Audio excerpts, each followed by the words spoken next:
30 seconds. Only one of the best in the league. Let's have a good show, everybody. Are they switching it impromptu, or are we going to have to... Well, we'll remember in the break. It's fine. It's fine. We'll remember in break.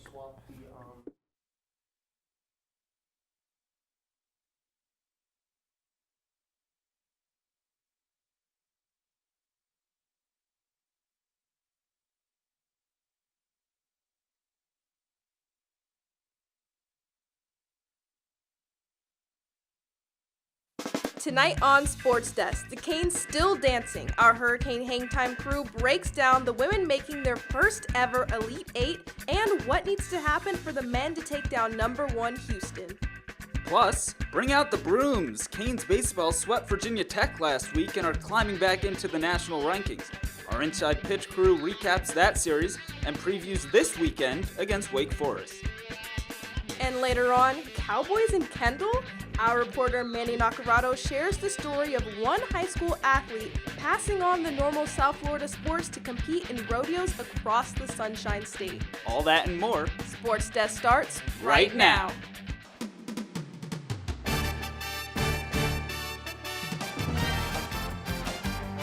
I'm Ed Reed, and you're watching Sports Desk.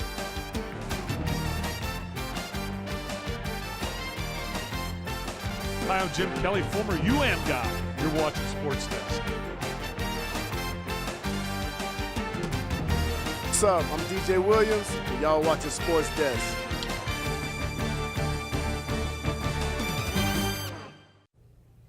Hello and welcome to Sports Desk. I'm Charlie Hill. And I'm Ethan Gainey. Thank you so much for joining us. The Canes men's basketball squad is just about to tip off their Sweet 16 game against the University of Houston as we speak. But, Ethan, they're not the only ones still dancing. No, they are not. You're right, on Monday night, the women's team played a close game against Indiana and made the Sweet 16 for the first time since 1992. Let's take a look at those highlights. All right, Miami at Assembly Hall right now. Let's pick it up in the second quarter. It's a steal for Arjevich. Cavender to Harden. Gets the M1. That's probably not the last we'll hear of her, though. Now third quarter, Indiana trying to claw back. It's Grace Berger cutting into the lead there. 41-32 now. And now it's the final 10 seconds of the game. Indiana with the chance to tie it. It's Yarden Garzone, the freshman from Israel. Clutchest shot of her career. Can someone be clutcher? Yeah, it's going to be Destiny Harden. They're going to throw that into her. She's going to take maybe one extra step. It doesn't matter. It goes in. Not called. 70-68. One last chance for Chloe Moore McNeil for Indiana. She races down the floor, gets it stripped. That's a win. 70-68 for Miami. Huge game from Destiny Harden. Lola Pendande adding 19 as well. And they go to the Elite Eight now. Pack the what? Well, what about Pack the Rat? All-day students have been at the Rathskeller supporting both the women's and men's teams in the tournament. Reporter Ryan Marshall is across campus feeling out the vibe for us here back at the studio. Ryan, what can you tell us? Well, Charlie, it is an electric night here on campus at the U because March Madness watch parties at the Rat are back. As you can see behind me, there's a line forming outside the door because the building is already at max capacity.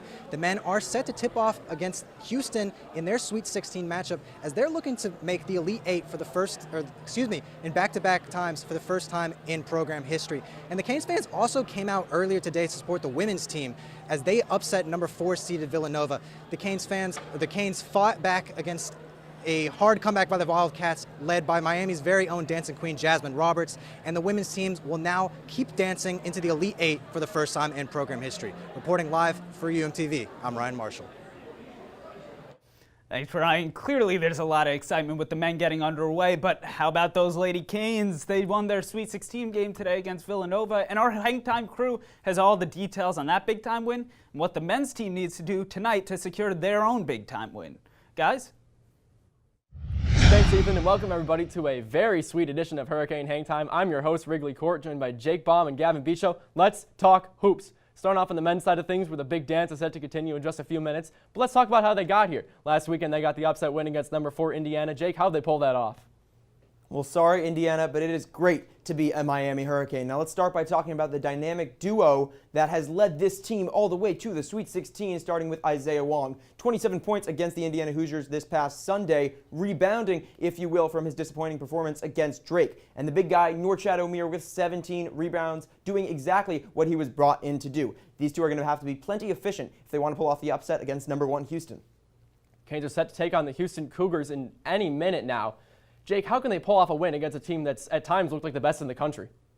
Well, you're absolutely right, Wrigley. And the first thing they're going to have to do is guard their guards, Marcus Sasser and Tremont Mark. If they're able to do that, they already have a leg up. But let's talk about the ACC Player of the Year, Isaiah Wong. Wong guy to mess with right now. Houston, you got a problem if you cannot guard him. ESPN may only give them a 10% chance to win at the moment, but you can never count out the Miami Hurricanes.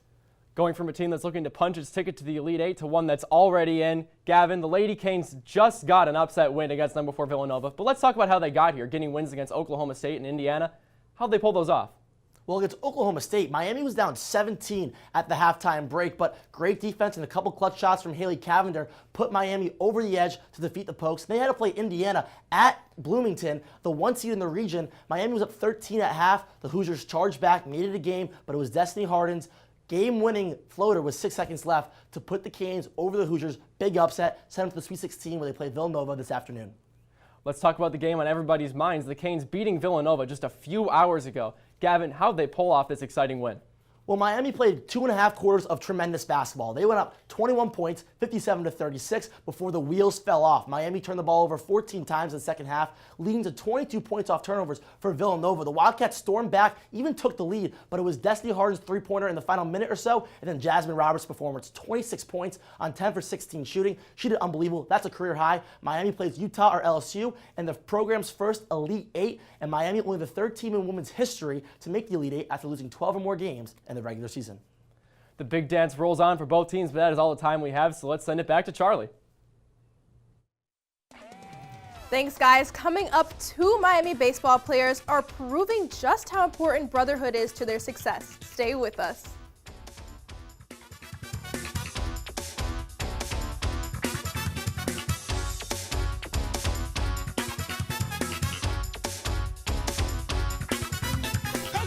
You thinking about retirement? Of course I've thought about it, but there's all this stuff in the way. Oh, you're not kidding. The house, the kids are going to college. My new car. Car? You bought a new car? Oh, hey, you should meet my friend Avo. Avo's a retirement coach. He'll help get you started. But what does Avo tell you to do? You don't know?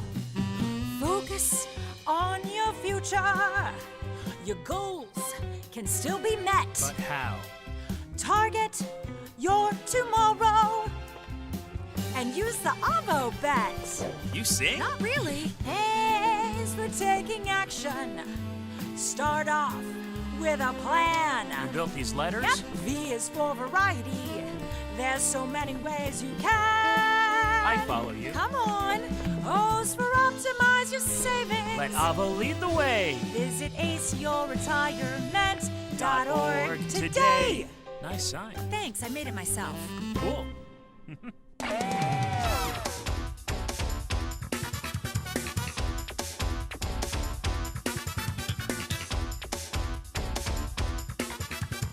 Canes fans were loud and proud on social media after both basketball squads sent Indiana packing in March Madness. Niles Nassim joins us now in studio to fill us in on all the buzz for this week's edition of Behind the Post. Now, I don't know about you this Friday, but I'm feeling pretty sweet. The birds are chirping, the sun is shining, and Miami is winning. Jeepers, I'm excited for this one. So you know what time it is. Welcome to the most electrifying segment on TV with me, Niles Nassim, your host with the most. And when you see me on screen, good God, it's time to go behind the post. We used to pray for times like this, to rhyme like this, so we had to grind like that, to shine like this. Yes, sir, the Canes are living their dreams as they are becoming their opponent's worst nightmare. Shout out to whoever picked the hype song for those hype videos. Both men's and women's basketball are still dancing and prancing in the tournament and are bringing the heat to the oh-so-sweet 16. Both teams are coming off big wins against Indiana, and the men dominated IU after a late-game scoring blitz that finished them off 85-69, and the women left it all on the line, taking it to the wire. And well, you just have to see this last play to believe it. Look at this courtside view the team posted. Roll the clip.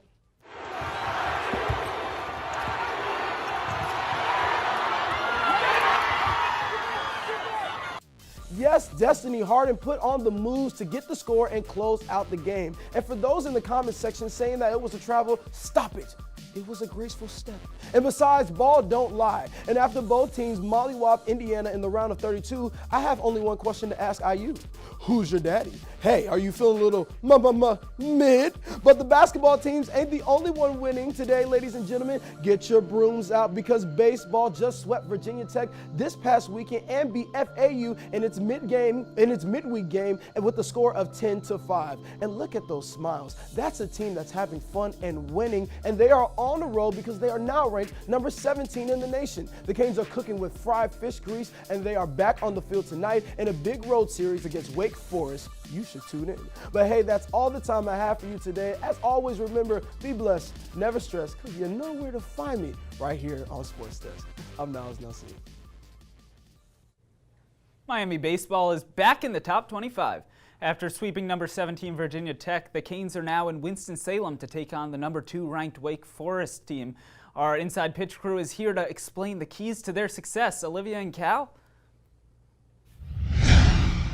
Hello and welcome to this week's edition of Inside Pitch. I'm your host, Olivia Howell, here with analyst Cal Friedman, who's a little busy doing some spring cleaning after the Canes had a huge sweep against Virginia Tech last weekend. But let's get right into it. CJ Kafis really broke out in this series. Tell me what you saw from him, Cal. Yeah, Niles wanted me to bring out the brooms. It was about time Miami gets their second sweep of the season. But look at this baseball team, Olivia. The last time we filmed this segment, Miami had lost 3 out of 4 and were on one of their worst slides of the season. Now they've won 5 in a row, and Kafis is a huge reason for that. Let's take a look at what Kafis did last week for the Hurricanes. He hit not 1, not 2, but 3 home runs, including this monster shot in the series-clinching win over Virginia Tech to take home not 1, not 2, but 3 Player of the Week honors, including ACC Player of the Week. And in this midweek win over FAU, what did he do? Oh, I don't know. Did he homer again? CJ, what's the workout plan right now, my guy? I'm watching these home runs. You're making me feel small. He's unbelievable right now. Yeah, he just continues to shine for the Hurricanes, but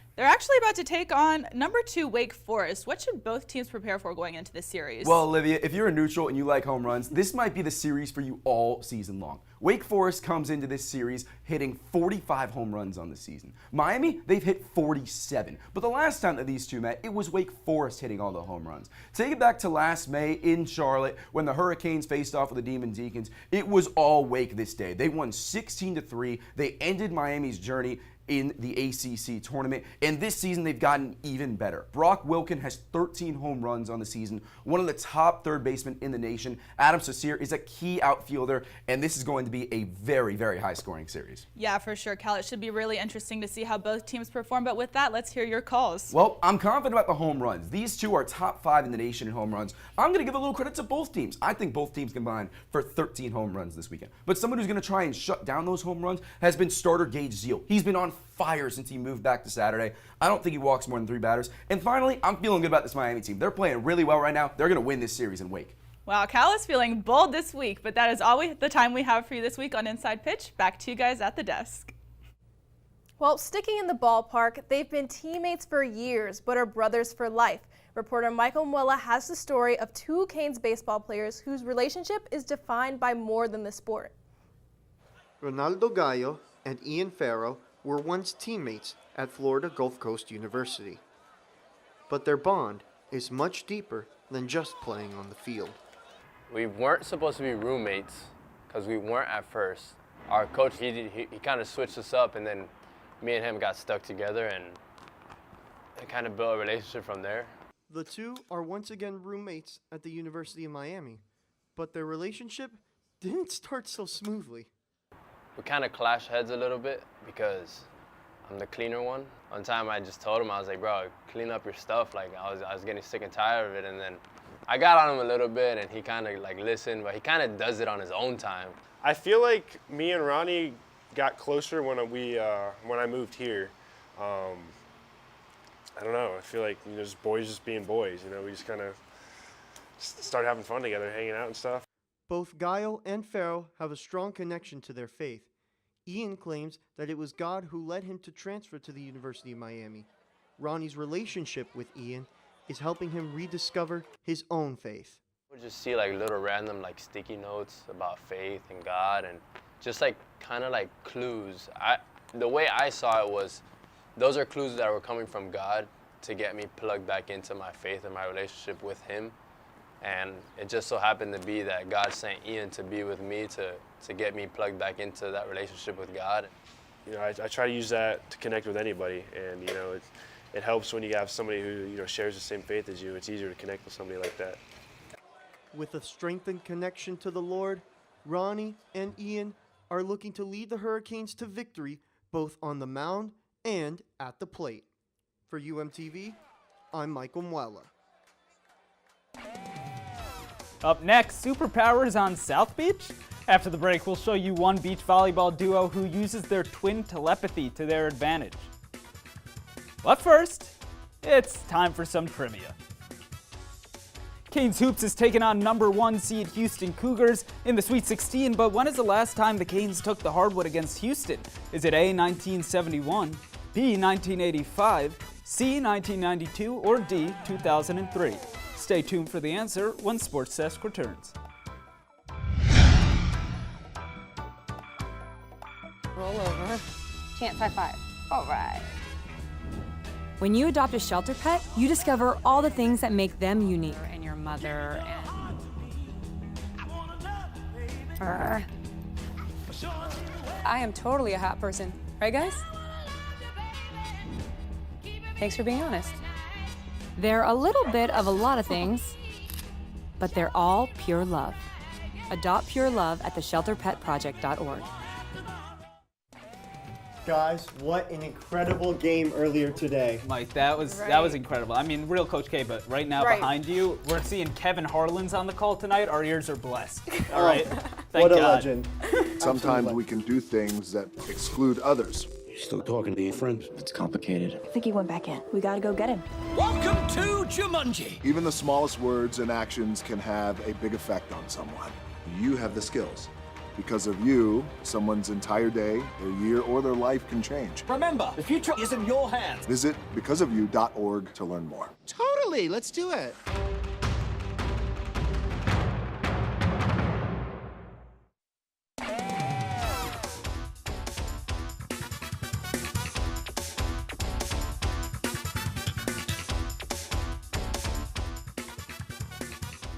Welcome back. If you guessed A, you got it. On February 20th, 1971, the Miami Hurricanes hosted Houston but lost 99-93.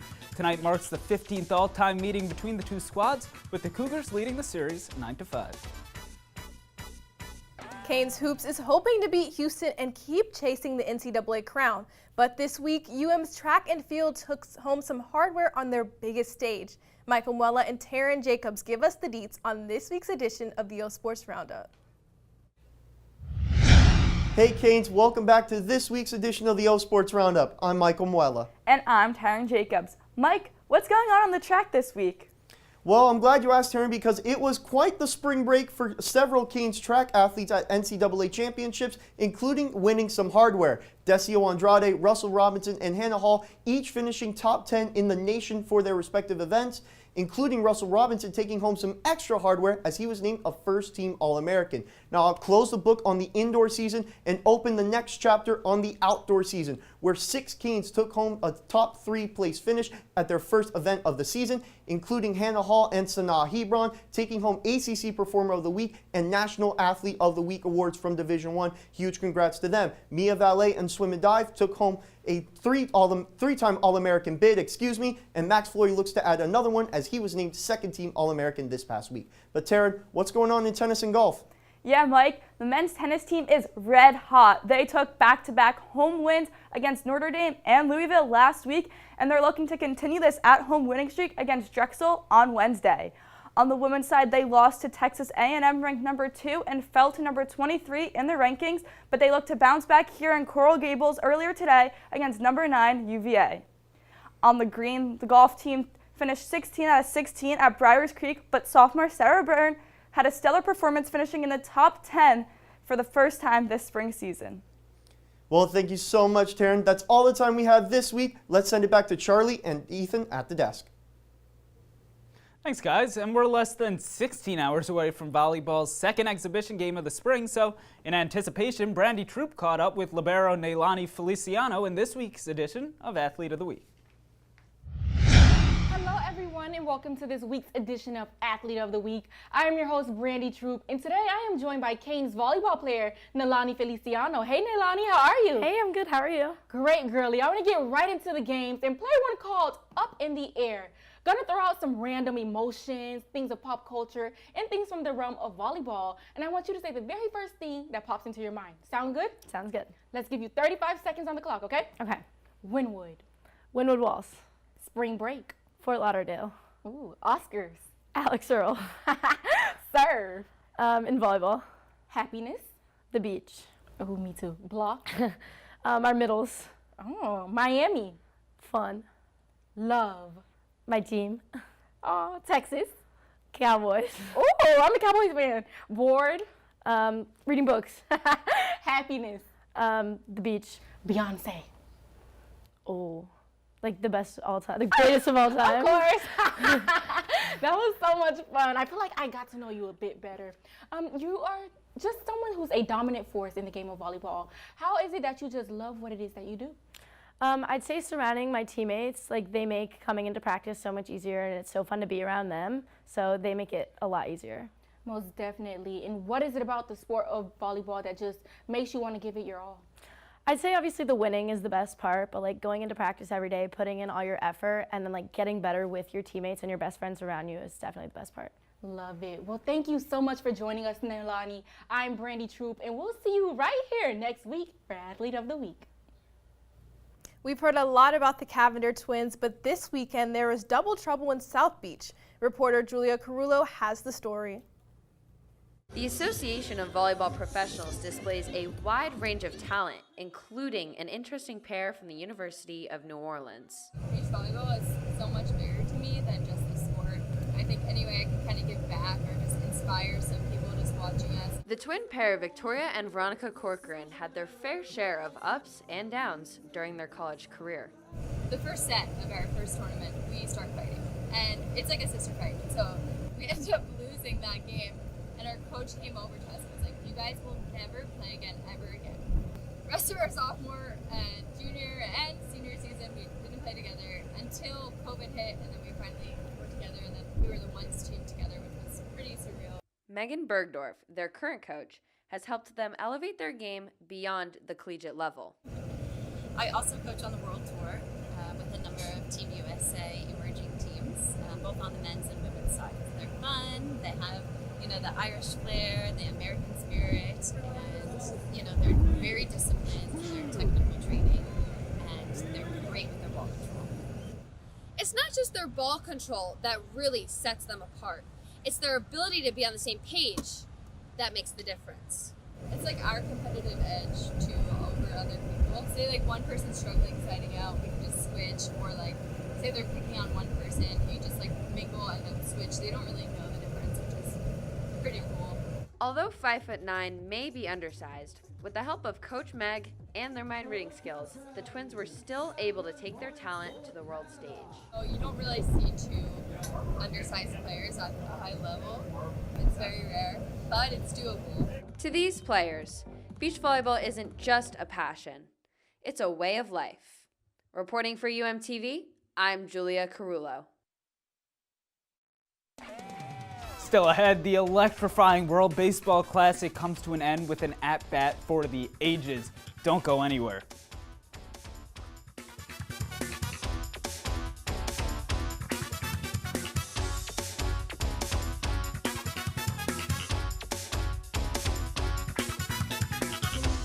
Kevin, you thinking about retirement? Of course I've thought about it, but there's all this stuff in the way. Oh, you're not kidding. The house, the kids are going to college. My new car. Car? You bought a new car? Oh, hey, you should meet my friend Avo. Avo's a retirement coach. He'll help get you started. But what does Avo tell you to do? You don't know?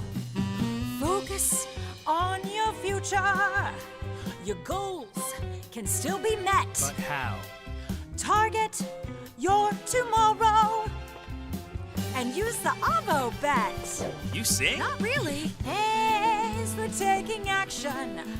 Start off with a plan. You built these letters? Yep, V is for variety. There's so many ways you can. I follow you. Come on. O's for optimize your savings. Let Avo lead the way. Visit aceyourretirement.org today. Nice sign. Thanks, I made it myself. Cool.